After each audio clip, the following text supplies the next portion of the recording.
When a tired nurse answers a desperate wrong number call at 3:06 a.m., she doesn't expect to walk into a mansion, calm a feverish little girl, or lock eyes with the single father who has no idea what he's doing. She was supposed to treat a child and leave. Instead, she stays long enough to become the one person they can't let go of, until a buried truth threatens to break the fragile family they've built. Hello family, welcome to True Life Stories. Please subscribe and leave a like for us, it means the world to us. Also share this video to your friends and loved ones and turn on post notifications so you don't miss future videos from us. Thank you as you do so. Sit back and relax as we dive into the story.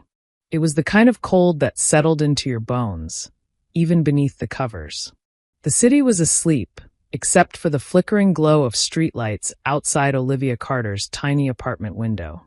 She stirred in her bed, bleary-eyed and tangled in a knitted throw blanket that had fallen half off the mattress.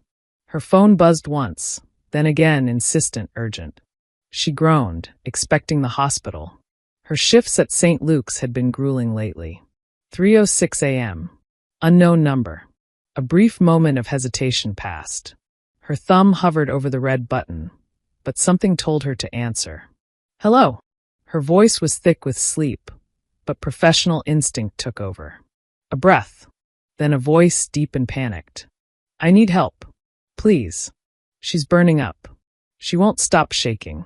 There was no introduction, just desperation. Sir, calm down. Who's burning up? My daughter, Mila.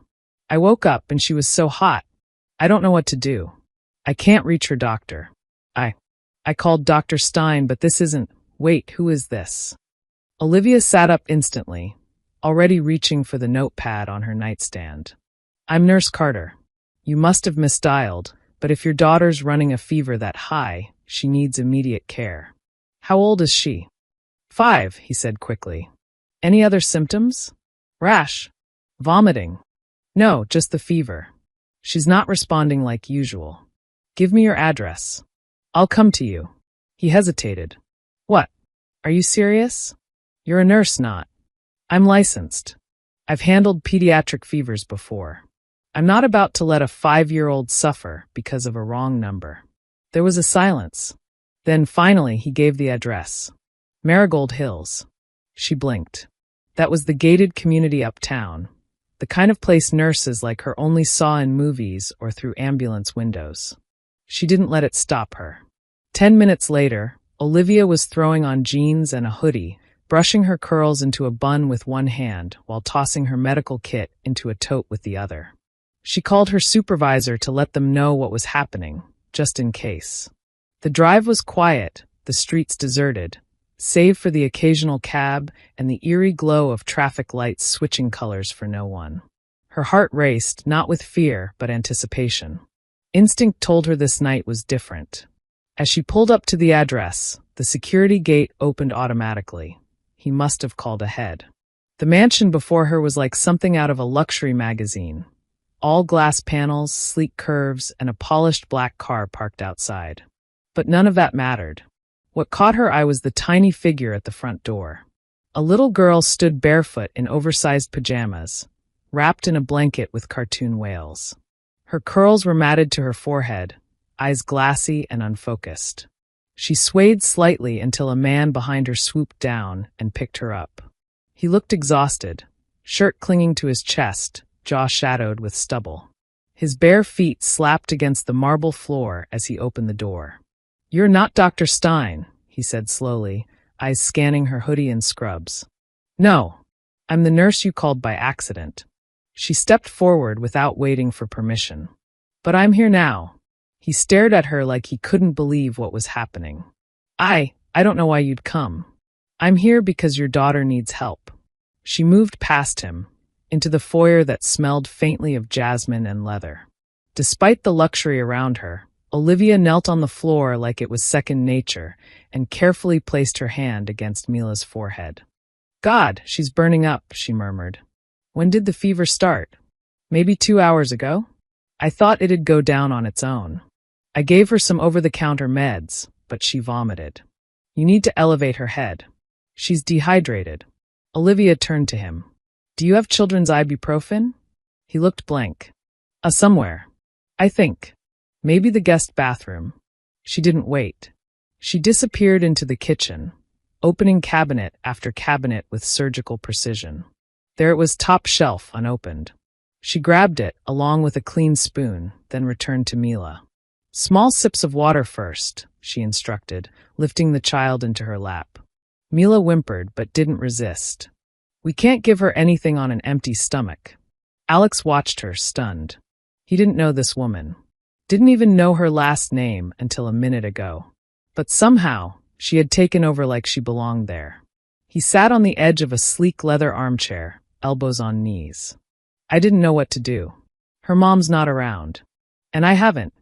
I've never had to do this alone. Not like this. Olivia looked up briefly. There was no judgment in her eyes. Just calm understanding. She's lucky to have you. You did the right thing, even if it wasn't the call you meant to make. For the next hour, Olivia stayed.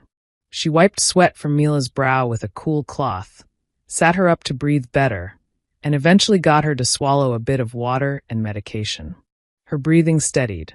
The fever began to drop.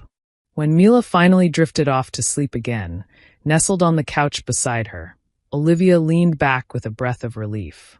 She's going to be okay, she said softly. But keep monitoring her. If she spikes again, take her to the ER. Alex stood. You don't have to stay any longer. I wasn't going to leave until she stabilized, she replied. Before she gathered her things, she noticed something on the coffee table. A crumpled piece of paper and crayons scattered around it. She picked it up gently. A drawing, a little girl with curly hair, holding hands with a woman in scrubs and a big green dinosaur in the background. Above it was scrawled in uneven letters. Nurse Liv. Me. Rory. She looked up, and Alex was already watching her. She drew that while you were taking her temperature. I think you made an impression. Olivia smiled and gently tucked the paper into the edge of the table, as if returning a treasure to its rightful place. You know, she said on her way to the door, this might have been the best wrong number you've ever dialed. The morning light hit the glass panels of the mansion in golden slants, turning the polished floors into glowing rivers of reflection. Olivia had left hours ago, but her presence lingered like warmth from a fire that had just been extinguished. Alex Reed stood in the kitchen, clutching a mug of untouched coffee, watching his daughter stir awake on the living room couch. Her fever had broken sometime around dawn. Her tiny frame shifted beneath the whale blanket. Her eyes fluttered open, confused and cloudy. Hey, sweetheart, he said softly, crouching beside her. Mila blinked at him, then looked past him toward the door. Where's Nurse Liv? Alex smiled faintly, brushing a curl from her cheek. She had to go home, honey. It was really late. Mila looked disappointed but nodded. He couldn't explain it, not even to himself, but her question stung more than it should have. By noon, Mila was sitting upright, munching toast with the same intensity she gave to building Lego spaceships. She wasn't completely better, but she was worlds away from the glassy-eyed, flushed version of herself from the night before. Alex was on the phone with his assistant, only half listening to updates about a European investor call when Mila called out. Daddy, where's Rory? He ended the call. The dinosaur? She nodded and pointed to her drawing on the table. The crayon lines were thick and messy, but unmistakable. Olivia in blue scrubs, holding Mila's hand, with a green cartoonish dinosaur beside them. I want to give it to Nurse Liv, she said plainly. Alex crouched again, heart tugging at the clarity of her request. You really liked her, huh? She made me not scared, Mila said simply. She talked to Rory, too. Rory was Mila's invisible dinosaur friend. She rarely let strangers into that world. And yet somehow this woman, this stranger, had become more than a nurse in just one night. Alex stood up, conflicted. He was used to people drifting in and out of his life. Nannies, consultants, business associates. Even Mila's mother had slipped away with nothing more than a note and a sigh, unable to bear the weight of parenting alongside his high-stakes, all-consuming lifestyle. But this was different. Olivia hadn't come because of money. She hadn't even known who he was. She came because she cared. And now his daughter, the most precious thing in his world, was asking to see her again. He hesitated for hours. Then, at 5:42 p.m., he made a decision that felt uncharacteristically vulnerable. A package was couriered to Olivia's apartment that evening. Inside, she found a white envelope with Nurse Liv written in uneven child handwriting. Inside the envelope was Mila's crayon drawing, slightly bent but still glittery. Next to it was a small note on Zephyra letterhead. Clean, minimal, almost too polished. You didn't have to answer that call, and you certainly didn't have to stay. But you did. Mila hasn't stopped talking about you. Neither have I, honestly. We owe you dinner. I know that's not how this works, but maybe it's exactly how this one should. Alex. The next evening, Olivia sat at her small kitchen table, reading the note for the 5th time. It was formal, sure, but there was something underneath the words. Not flirtation. Not gratitude. Something softer. A ripple of something real. She debated all night. Was this unprofessional? Maybe. Could this become complicated? Absolutely. But could she look into Mila's eyes and say no? She sent a reply the next morning via text. Dinner sounds fine. Just tell Rory to save me a seat. Friday night. Olivia showed up at the house wearing a pale blue sundress and white sneakers, still practical, still herself. She held a tote bag with a coloring book and a bottle of kids' vitamin drops. Habitual nurse behavior, even off duty. Alex met her at the door.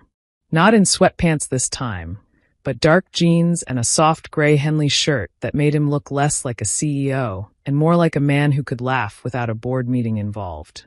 You came, he said, almost like it surprised him.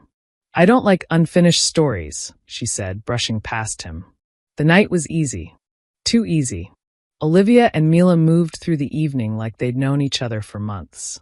There were glitter pens, macaroni art, and an entire debate about whether dinosaurs could survive in space if they had space helmets.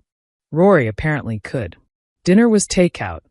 Alex confessed his cooking was a danger to all mankind. But they laughed over Thai food and homemade lemonade. And then, after Mila had fallen asleep on the couch again, the house got quiet. Olivia sat on the porch with a glass of tea in her hand, her eyes turned toward the skyline. Alex joined her.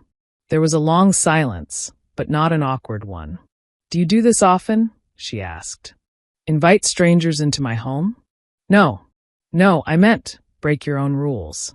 He looked over at her. I didn't know I had this rule until you showed up. She turned to him, thoughtful. You're not what I expected from a tech mogul. What did you expect? Cold. Detached. Efficient.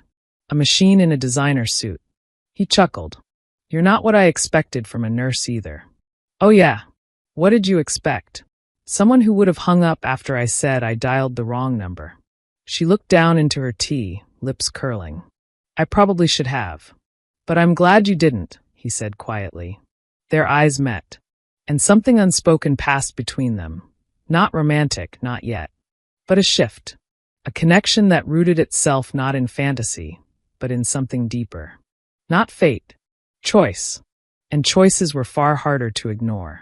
Rain fell in a lazy rhythm that Monday morning, the kind of drizzle that painted the streets with silver and made the whole city feel hushed, slowed. Olivia stood at the nurse's station at St. Luke's, her fingers wrapped around a lukewarm paper cup of coffee. Her eyes kept flicking toward her phone. She didn't want to admit it, but she was waiting for a message, a call, anything. It had been 2 days since dinner at the Reeds. She could still smell the faint scent of jasmine that clung to the edges of the mansion. Still hear Mila's giggle when Olivia gave Rory a bubble bath using imaginary shampoo.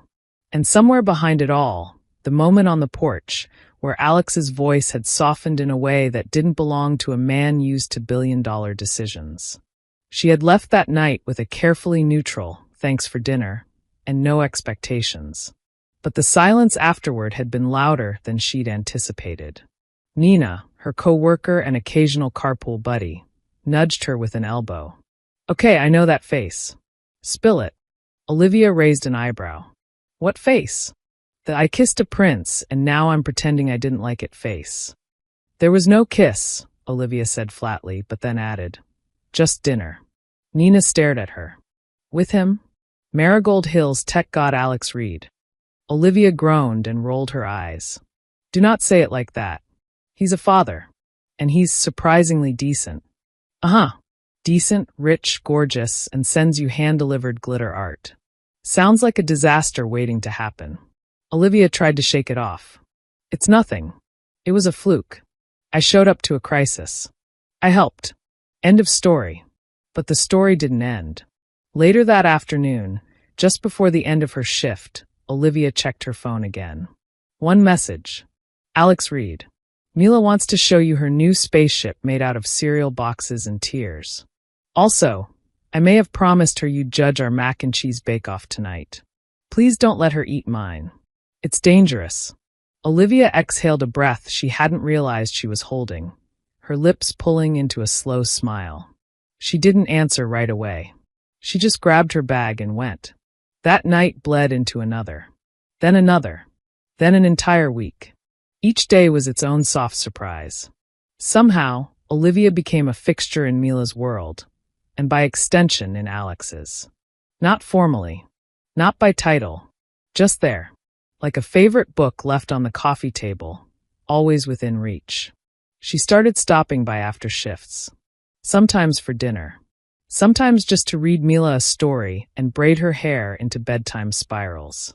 On Saturday, they had a homemade space launch in the backyard with aluminum foil helmets and a cardboard box cockpit that had NASA HQ scribbled on the side. Alex stood back, arms crossed, watching Olivia make Mila giggle so hard she snorted. "You're really committing to this whole astronaut thing," he said as she marched around the yard with a plastic spatula like a flight commander. "Hey," she grinned mock-offended. "You don't get to question my methods. Commander Rory said I was the only one qualified. That's a serious endorsement. You'd be surprised how strict the vetting process is." They laughed, standing in the cool breeze under a dusky sky that was turning pink at the edges. Later that night, when Mila was asleep and the cardboard rocket had collapsed under the weight of too much tape and joy, Alex poured 2 glasses of wine and handed one to Olivia on the porch. They sat in silence for a while. "You're good with her," he said finally. Olivia looked out over the yard. "I like her." "That's not what I said." She turned, eyes narrowing slightly. "You're fishing for something." Alex shook his head. "I'm just trying to understand how someone so clearly meant to be in a child's life hasn't had one of her own." Olivia's jaw tightened. "That's not exactly a question you ask someone over wine." "I didn't mean it like that," he said quickly. "It wasn't judgment." She leaned back, voice quieter now. "I've just spent so much time taking care of other people's children. I guess I didn't make space for my own." Alex watched her profile in the fading light. The curve of her jaw. The way her eyes softened with that last sentence. "I get that," he said. "I didn't plan on Mila. Her mom left when she was barely 6 months old. I had no clue what I was doing. I still don't half the time." "You're doing okay," Olivia said. He smiled, but it didn't reach his eyes. "Some days I look at her and think, she deserves more than what I can give her." And then you walked in. Her breath caught. "I didn't plan on you either," he added. The porch light buzzed faintly above them, insects dancing in its halo. Olivia didn't answer. She sipped her wine. Her silence wasn't rejection, it was weight. Her mind moving, careful. "I'm not staying in the city forever," she said finally, eyes still on the trees. "I have things to figure out. Family to go back to. I didn't come here to get attached." Alex nodded slowly. "And yet here we are." The tension in the air wasn't angry. It was fragile, honest, a place where something was beginning to form, but neither of them could name it yet. The week ended with Mila asleep in Olivia's lap, curled like a kitten, her thumb in her mouth and Rory tucked under her arm. Alex walked over quietly. "I can carry her," he whispered. "She's fine," Olivia murmured. "She had a big day. She made me promise to stay until she wakes up." Alex leaned against the doorway, arms folded. "You don't have to keep showing up," he said, eyes fixed on Olivia. "You're not obligated." "I know," she said softly. "But you do anyway." She nodded. And that was the moment Alex knew. This wasn't just a visitor in their lives anymore. This was someone choosing them. And that was scarier than anything he'd ever faced in a boardroom. Sunday mornings had their rhythm in the Reed household now. Alex made pancakes, burned at the edges, slightly undercooked in the center, but Mila loved them like they were golden treasures. Olivia would roll her eyes and remake the batter when he wasn't looking. Rory the dinosaur got his own imaginary stack, usually built from apple slices and whipped cream. They'd fall into an easy, ridiculous trio of flour-covered chaos and crayon-fueled storytelling. But this Sunday was different. Olivia had arrived quieter than usual. She smiled, but it didn't quite reach her eyes. Mila didn't notice. Her joy was kinetic and blinding, but Alex did. He always did. After breakfast, Mila ran off to build a spa for Rory using bath salts and 2 marshmallows. Olivia moved to help with dishes, but Alex stopped her with a gentle hand on her wrist. "You've been somewhere else all morning." "I'm tired," she offered. "Weak. Automatic." He tilted his head. "Liar." She glanced at him, the corner of her mouth twitching. "You're getting better at reading people." "No," he said softly. "Just you." There was a pause between them, long enough for truth to press at her lips. She looked down. "My father's sick." Alex blinked. "I didn't know. I haven't told anyone." He waited, letting the silence do the heavy lifting. "He's got early onset Alzheimer's. I've been sending money home. His caregiver just quit. My sister's been shouldering everything while I've been here, pretending I could start a life like this." She pulled her hand away from his, reaching for the towel on the counter. Something to occupy her fingers. Something to avoid his eyes. "I took this job in the city because I needed a break," she admitted. "A breath before I had to go back and become someone else again." Alex crossed his arms, his voice low. "How long?" 2 weeks. "That's how long I have before I'm supposed to pack up and leave. My contract's over." She finally looked up, and there it was, the thing she'd been burying for days. The guilt, the fear, the ache of loving something you never intended to keep. "I wasn't supposed to be here long enough to matter," she whispered. Alex's expression didn't shift. He didn't yell, didn't plead.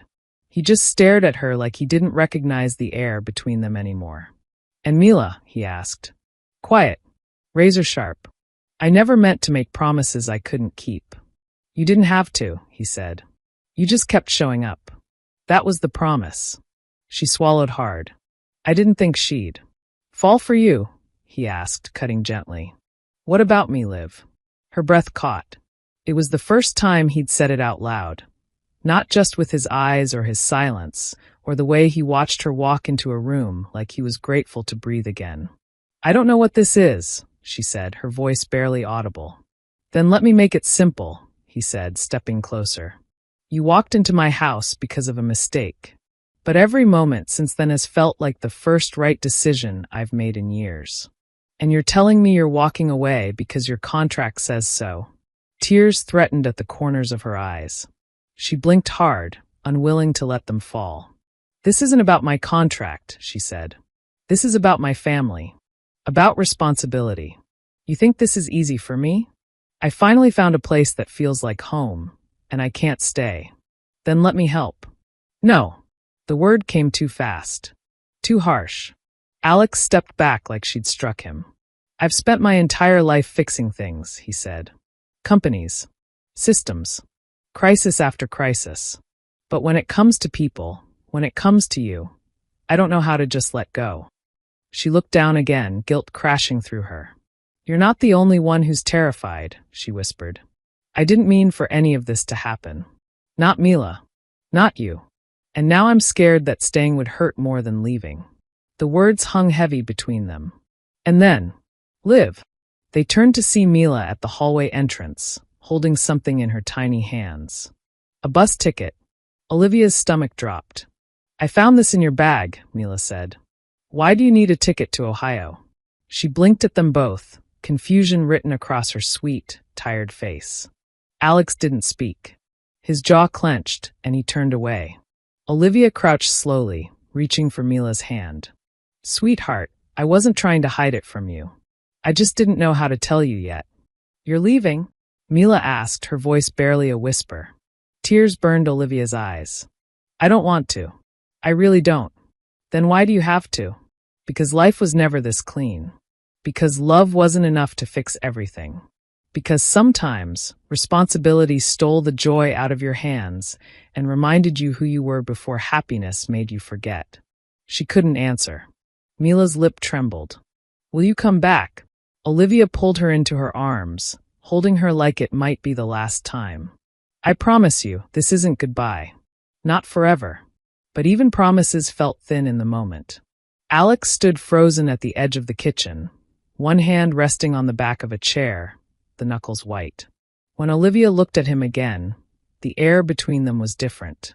A bridge had broken, and neither of them was sure how to rebuild it yet. It happened on a Tuesday. The sky was clear, the kind of blue that made the world seem like it was finally aligning again. Olivia had spent the morning pacing between phone calls.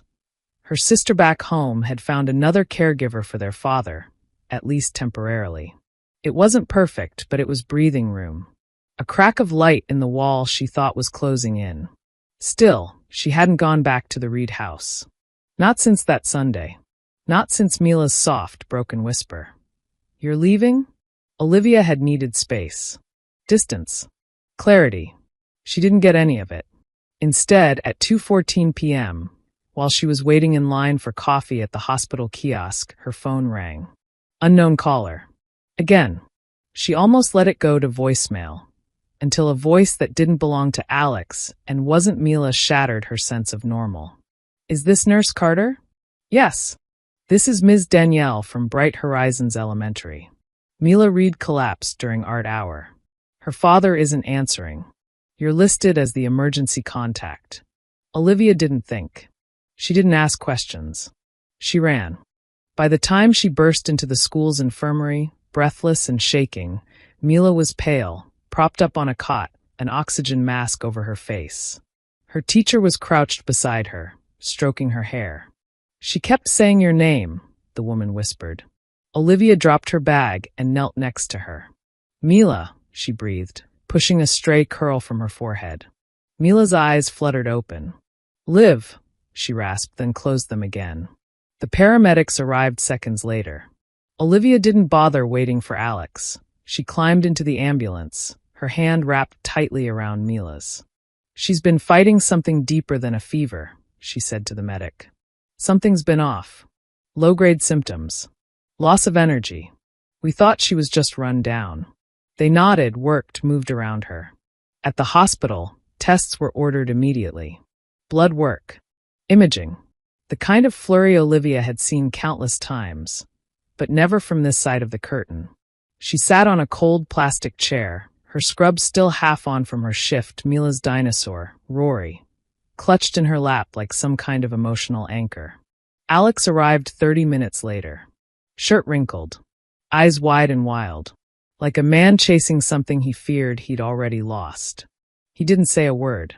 He just walked to Olivia and sank into the chair beside her. Their shoulders touched. Neither moved. What happened? His voice cracked. Olivia shook her head. She passed out. I don't know yet. The doctor came in 40 minutes later, charts in hand, face grave but composed. Neuroimmune encephalitis, she said. Rare in children, but not unheard of. The good news is we caught it early. Her immune system is attacking her nervous system, likely triggered by an underlying infection. It's aggressive but treatable. Olivia covered her mouth with both hands. Alex dropped his head into his palms. She's going to be okay, the doctor added gently. But she'll need close monitoring. Weeks of it. Around-the-clock care. Olivia stood before she realized she was moving. Put me on her team, she said. I'm a nurse. I'm trained. I can help. The doctor nodded. We'll get you on the clearance list. When she turned, Alex was already looking at her. She asked for you first, he said. Not me. You. Because she trusts me, Olivia whispered. Because she knows I stay when she's sick. He flinched. It wasn't just the words. It was the way she said them. Like a woman no longer running, no longer unsure. like someone who had finally chosen a side, and it was the side where Mila lived. Days blurred. Hospital walls. Monitors beeping. Nurses rotating in and out. Olivia slept on a recliner in Mila's room, refusing to leave even when they insisted she rest. She read stories, adjusted IVs, braided curls, massaged tiny fingers to keep circulation strong. Alex stayed too. He rarely spoke. He just sat in the corner and watched his daughter, and the woman who'd become the pulse of their lives. One night, 3 days into treatment, Mila opened her eyes and whispered, "I had a dream that you were my real mom." Olivia blinked, tears rising like a tide. "I'm not your mom, baby," she said softly. "I know," Mila murmured. "But if I had to pick one, I'd pick you." Later that night, long after Mila had drifted to sleep, Alex walked her down to the hospital lobby for a coffee. They stood near the vending machine, both of them hollow-eyed and exhausted. "I don't know what I would have done if you hadn't answered that call," he said. "You would have stepped up," she replied. "But not like you," he said. "Not with this much peace." They were quiet. He looked at her, long and slow. "You're not a nurse to us anymore," he said. "You're part of her. And that means you're part of me, too." "I didn't come here to stay," Olivia said, voice trembling. "Then stay because she needs you." "What about you?" "I'm not asking for me. I'm asking for her." "But yeah." He looked at her, eyes raw and real. "I'd be lying if I said I didn't need you, too." Olivia didn't answer. She reached out and took his hand. And for the first time in weeks, they stood in silence, not as strangers caught in the chaos of a wrong call, but as something far more fragile and far more permanent. The Tuesday that changed everything didn't announce itself with fireworks or grand gestures. It began with sunlight filtering through linen curtains, a soft breeze slipping in through a cracked open window, and the faint scent of lavender from the diffuser beside Mila's bed. Olivia awoke in the same room she had refused to leave for nearly 2 months. Mila was still asleep, one arm slung over Rory, the other tucked under her cheek. The girl's cheeks were warm with color again, not fever. Her breathing was steady. Her dreams, for once, were peaceful. Alex was asleep too, curled in the lounge chair across the room, head tilted back, mouth parted slightly in the deep sleep of someone who hadn't known rest in days. Olivia looked at them, her mismatched, accidental little family, and felt something bloom inside her chest that no medical chart or life plan could name. Mila was discharged the following week. Her arms were full of balloons, crayons, and a new stuffed Rory, gifted by the nurses who'd grown to adore her. But her eyes, bright and mischievous again, searched only for Olivia. "You're still coming home with us, right?" Mila asked from the back seat of the car. Olivia smiled at Alex in the front seat, and he smiled back without saying a word. The mansion had changed. Not in size, not in design, but in presence. There were flowers in vases that Olivia had arranged herself. Kids' books scattered across the living room. A dinosaur sticker on the fridge. A sense of lived-in warmth that had never existed before. The formality was gone. In its place, family.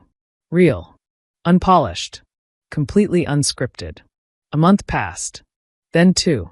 Mila returned to school part-time, her health monitored closely. Olivia accepted a part-time job at a local pediatric clinic, just 15 minutes away. Her father's new caregiver sent weekly updates. Her sister visited. The pieces of her life, once scattered across obligations and fear, had begun settling into something whole. And then, one quiet morning, Alex handed her a small white envelope as she stepped out of the shower. "What's this?" she asked, wrapped in a towel, hair dripping.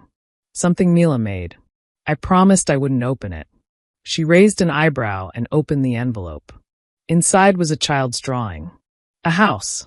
3 figures. Olivia in the center. Mila on one side. Alex on the other. Above them, in bold purple crayon. "Forever family." Taped to the corner was a tiny folded note in a different hand, Alex's. "If she gets to ask, then so do I. Dinner tonight. Backyard. Just us." That night, Olivia stepped into the backyard barefoot, wearing a soft ivory dress and holding a plate of sliced strawberries. The lights had been strung across the hedges, tiny warm bulbs glowing like fireflies. Mila sat on a pillow fort she had built earlier that day, wearing a flower crown and sipping lemonade from a plastic teacup. And Alex was waiting. He stood by the table, not in a suit, but a navy button-down and rolled sleeves, barefoot like her, holding a single ring box.